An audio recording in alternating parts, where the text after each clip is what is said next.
கணியன் உங்களை அன்போடு வரவேற்கிறது. எதை நினைக்கிறாயோ நீ அதுவாகவே மாறுகிறாய் அப்படிங்கிற விவேகானந்து. அதுபோல நீங்க ஒரு போலீஸ் ஆகணும், எஸ்ஐ ஆகணும் அப்படின்னு நினைச்சிட்டு இருக்கீங்கன்னா, கண்டிப்பான முறையில உங்களோட கனவு நிறைவேறும். அது 2026க்கான போலீஸ் மற்றும் எஸ்ஐ வகுப்புகள் நம்ம மே 9ஆம் தேதி நம்ம கணியன் குழுமம் சார்பா தொடங்க இருக்கிறோம். அது ஆன்லைன்லயோ, ஆஃப்லைன்லயோ. அதுக்கு முன்னாடி நம்ம போலீஸ்க்கு தயாராகிறவங்களா இருக்கட்டும், எஸ்ஐயா இருக்கட்டும், ஃபிங்கர் பிரிண்டா இருக்கட்டும், அந்த எக்ஸாமுக்கு நம்ம தயாராகக்கூடியவங்களோட எலிஜிபிள் என்ன? அதாவது ஏஜ் எப்படி இருக்கும்? பிசிக்கல் எந்த மாரி இருக்கும்?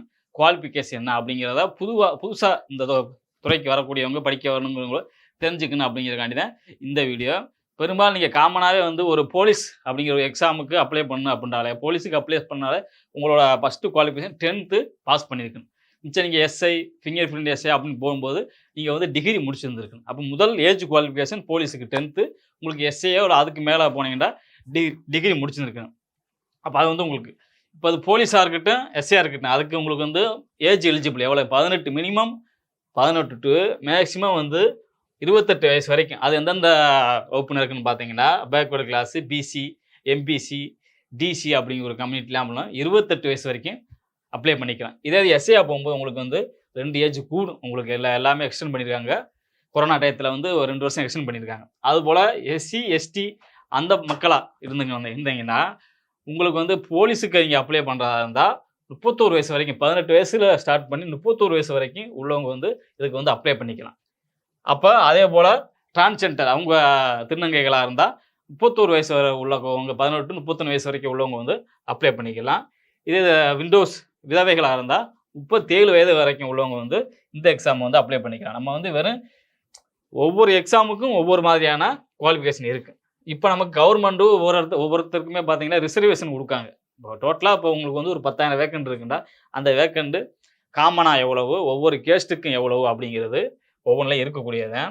பெரும்பாலும் ஓப்பன் காம்படிஷனாக இப்போ 10,000 இடம் இருக்குன்னா அதில் 31% நம்ம தோராயமாக 10,000 நம்ம பிடிச்சோம்னா ஒரு 3,000 வேக்கண்ட் ஓப்பன் கேட்டகரி. அது நம்ம ரேங்க் அடிப்படையில் போயிடும். அதுக்கப்புறம் அதில் உங்களுக்கு பேக்வேர்ட் கிளாஸுக்கு 26.5% ஒதுக்குறாங்க.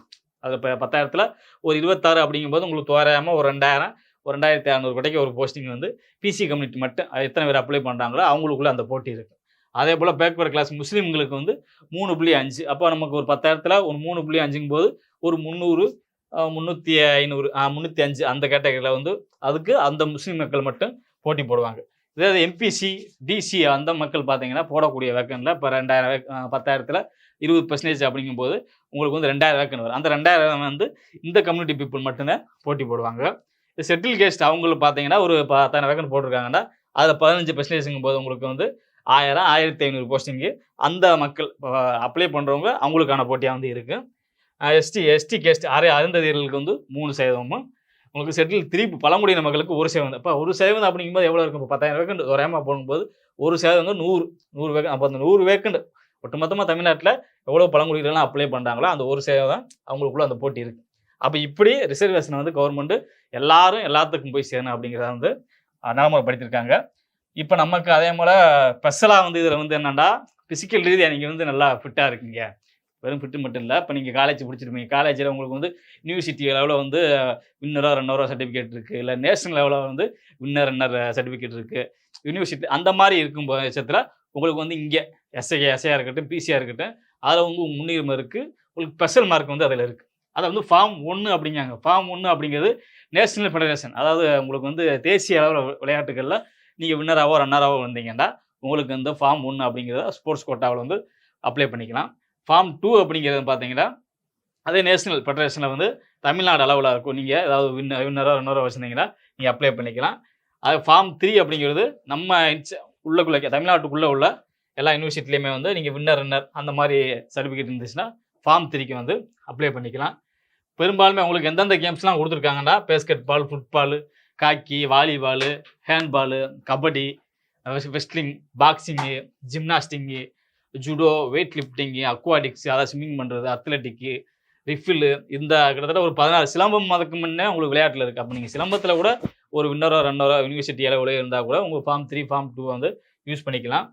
இந்த உங்களுக்கு எக்ஸ் சர்வீஸ் மேனுக்கு பார்த்தீங்கன்னா மொத்த வேகன்சியில் ஒரு 5% ரிசர்வேஷன் இருக்குது நம்ம இதில் அப்போ இதெல்லாம் இன்னும் நோட்டிஃபிகேஷனே வரலையே, இதை பற்றி நீங்கள் பேசிக்கிட்டு இருக்கீங்களே அப்படின்னா நம்ம வந்து தேர்வுக்கு மட்டும் தேர்வு இப்போ கவர்மெண்ட் ரிலீஸ் பண்ணுறாங்க, நோட்டிஃபிகேஷன் ரிலீஸ் பண்ணுறாங்கன்னா அதுக்கு மட்டுமே தயாராகக்கூடாது. அதுக்கு முன்கூட்டியே வந்து ஒரு 1 இயர் 6 மந்த் முன்கூட்டியே தயாரானாதான் உங்களுக்கான ஜாப் உறுதி.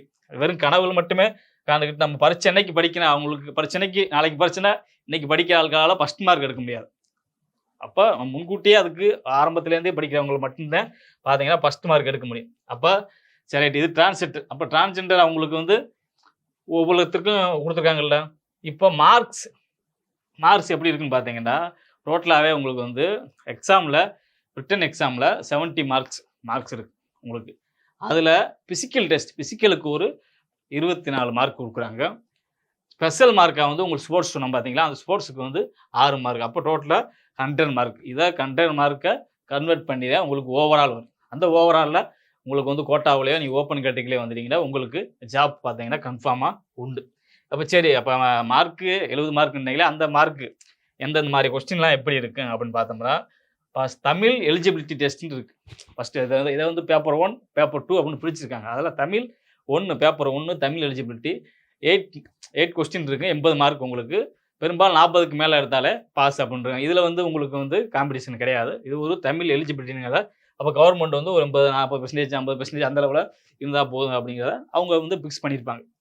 அதே இது மெயின் 2 அப்படிங்கிறதுல வந்து உங்களுக்கு வந்து 70 மார்க் நம்ம சொன்னோம் பார்த்தீங்களா, அதில் 45 மார்க் பார்த்தீங்கன்னா உங்களுக்கு வந்து ஹிஸ்ட்ரி, சயின்ஸு, சோசியலு, எக்கனாமிக்ஸு அப்படிங்கிற எல்லாமே கலந்து ஒரு ஜென்ரல் நாலேஜாக இருக்குது. அதில் வந்து 45 மார்க் இருக்குது. அதே போல் சைக்காலஜியில் உங்களுக்கு வந்து 25 கொஸ்டின், அது ஒரு 25 மார்க். அப்போ டோட்டலாகவே 70 மார்க் ஆகிடுச்சு. அப்போ இந்த 70 மார்க்கு தான் உங்களுக்கு மெயின் எக்ஸாம். மெயினில் இருக்கக்கூடியது ஃபஸ்ட்டு நீங்கள் எழுந்தது தமிழ் எலிஜிபிலிட்டி டெஸ்ட். அப்போ இதை நீங்கள் முடிச்சிட்டீங்க, எக்ஸாம் முடிச்சாச்சு, பாஸ் ஆகிட்டீங்க. ஒவ்வொரு முறையும் ஒவ்வொரு கட்டாப் இருக்குது. அந்த எவ்வளோ காம்படிஷன் இருக்கோ அதில் வந்து எவ்வளோ மார்க்கின் அடிப்படையில் கட்டாப்பில் தான் நம்ம வந்து எக்ஸாம் இருக்குது. எக்ஸாம் நீங்கள் வந்து பாஸ் பண்ணிட்டீங்க. அதுக்கப்புறம் ஃபிசிக்கல் ஒன்று இருக்குல்ல, இந்த ஃபிசிக்கலுக்கு நம்ம தயாராக போகலாம் அப்படிங்கிற பட்சத்தில் இதில் இப்போ எம்பிசி, அதாவது ஆண்களுக்கு ஓசியாக இருக்கட்டும், எம்பிசியாக இருக்கட்டும், பிசியாக இருக்கட்டும், அவங்களோட ஹைட்டு வந்து 170 சென்டிமீட்டர் இருக்கும் ஹைட்டு வந்து. இப்போ போலீஸ்க்குள்ளமான ஆள்லாம் போயிட முடியாது. அப்போ 170 சென்டிமீட்டர் இருந்தால் தான் நம்ம வந்து அங்கே வந்து அந்த கேட்டகரிக்கு. இதே இது SC ST settle caste triple மக்களுக்கு பார்த்தீங்கன்னா 167 சென்டிமீட்டர் இருந்தால் போதும் அவங்களுக்கு வந்து. அப்போ நம்ம அதை விட ஒரு 3 சென்டிமீட்டர் கம்மி தான், ஏன்னா எல்லா மக்களும் போகணுங்கிறக்காண்டி. அதே போல் செஸ்ட்டு நமக்கு அளப்பாங்க. இப்போ போலீஸ்க்கு போகிறவங்க செஸ்ட் இருக்கணும். நார்மலாக ஒரு 81 சென்டிமீட்டர் இருக்குன்னா நம்ம அதை எக்ஸ்டெண்ட் பண்ணும்போது ஒரு 5 சென்டிமீட்டர் வந்து நமக்கு வந்து விரியணும். அப்போ அந்த மாதிரி வந்து செஸ்ட் மெஷர்மெண்ட் இருக்குது. இது போக அப்போ பெண்களுக்கு பார்த்தீங்கன்னா ஜென்ரலாக இருக்கக்கூடிய ஓசி, எம்பிசி, டிஎன்சி அந்த மாதிரி மக்களுக்கு ஃபுல்லாமே வந்து 159 சென்டிமீட்டர் வந்து அவங்க வந்து ஹைட் இருந்தால் போதும். இதே எஸ்சி எஸ்டி பீப்புளாக இருந்தால் உங்களுக்கு வந்து 157 சென்டிமீட்டர் இருந்தால் போதும். பெண்கள் ஃபுல்லாக அப்ளை பண்ணலாம். அப்போ 155, 159 அந்த சென்டிமீட்டர் இருந்தாலே பெண்கள் ஃபுல்லாமே அதுக்கு வந்து அப்ளை பண்ணலாம். ஓகே, நீங்கள் ஹைட்டில் போய் எக்ஸாம் பாஸ் பண்ணியாச்சு, ஹைட்னு அளந்தாச்சு. அதுக்கப்புறம் பார்த்தீங்கன்னா ஒவ்வொன்றுக்கும் ஒவ்வொன்று இருக்குது. அதாவது ஃபிசிக்கல் ஃபுல்லாமே 1500 மீட்டர் ஓடணும் ஆண்கள். அதை 7 நிமிஷத்தில் ஓடி முடிக்கணும். 7 நிமிஷத்தில் நார்மலாகவே நீங்கள் ஒரு மினிமமான ரன்னிங்கில் போனாலே 7 நிமிஷத்தில் முடிச்சிடலாம். அதே இது உமன் டிரான்ஸ்ஜெண்டராக இருந்தால் உங்களுக்கு வந்து 400 மீட்ரு அல்லது 400 மீட்டர் 2 நிமிஷம் 30 செகண்டில் ஓடி முடிக்கணும். அதுக்கு வந்து எக்ஸ் சர்வீஸ் மேனாக இருந்தாங்கன்னா 1500 மீட்டரை 8 மினிட்ஸில் வந்து ஓடி முடிக்கணும். இது ஒரு ஃபஸ்ட்டு ஒரு எலிஜிபிள் மாறிக்க. இதுக்கப்புறம் ஸ்பெஷல் எஃபிஷியன்ட் டெஸ்ட். இந்த டெஸ்ட்டுக்கு ஃபுல்லாமே பார்த்தீங்கன்னா மார்க் ஒவ்வொன்றுக்கும் ஒரு மார்க் கொடுப்பாங்க. அதில் ரோப் நம்ம ஏற போகிறோம். ரோப் ஏறுறதுல ஆண்களுக்கு வந்து 5 மீட்டர் 5 மீட்டர் ஏறினோம்னா நமக்கு வந்து 4 மார்க், அதை 1 ஸ்டார் அப்படிம்பாங்க. அதே இது கூட 1 மீட்டர் நீங்கள் ஏறிட்டீங்கன்னா 8 மார்க் உங்களுக்கு வந்து என்னன்னா டபுள் ஸ்டார். நம்ம 24 மார்க் சொன்னோம் பார்த்தீங்களா, அதில் இதுலாம் வருது. சரி ரைட். அடுத்து என்ன பண்ணணும்னா ஒரு லாங் ஜம்ப் இல்லாட்டா ஹை ஜம்ப் நீங்கள் சூஸ் பண்ணிக்கிறத. இப்போ லாங் ஜம்பை நீங்கள் வந்து சூஸ் பண்ணிங்கன்னா 3.80 மீட்டர் தாண்டிட்டிங்கன்னா உங்களுக்கு வந்து 1 ஸ்டார் 4 மார்க் கிடச்சிடும். இல்லை கூட 1 மீட்ரு 4 மீட்ரு 4.50 மீட்டர் தாண்டிட்டிங்கன்னா உங்களுக்கு டபுள் ஸ்டார் ஆகுது, 8 மார்க் கிடச்சிடும். எனக்கு லாங் ஜம்ப் வராது, ஹை ஜம்ப் நான் வந்து பறப்பேன் அப்படிங்கிற ஆளுக்கு ஹை ஜம்பில் நமக்கு வந்து 1.20 மீட்ரு நீங்கள் வந்து ஹைட்டில் குதிச்சிட்டிங்கனாலே உங்களுக்கு வந்து 1 ஸ்டார் 4 மார்க் ஆகிடுது. அதை விட ஒரு 40 மீட்ரு ஒரு எக்ஸ்ட்ரா ஒரு 20 சென்டிமீட்டர் 1.40 மீட்ரு தாண்டிட்டிங்கன்னா உங்களுக்கு டபுள் ஸ்டாரு 8 மார்க் ஆகிடுது. அப்போ இந்த 24 மார்க்கு நீங்கள் வந்து ஈஸியாக வாங்கிக்கலாம்.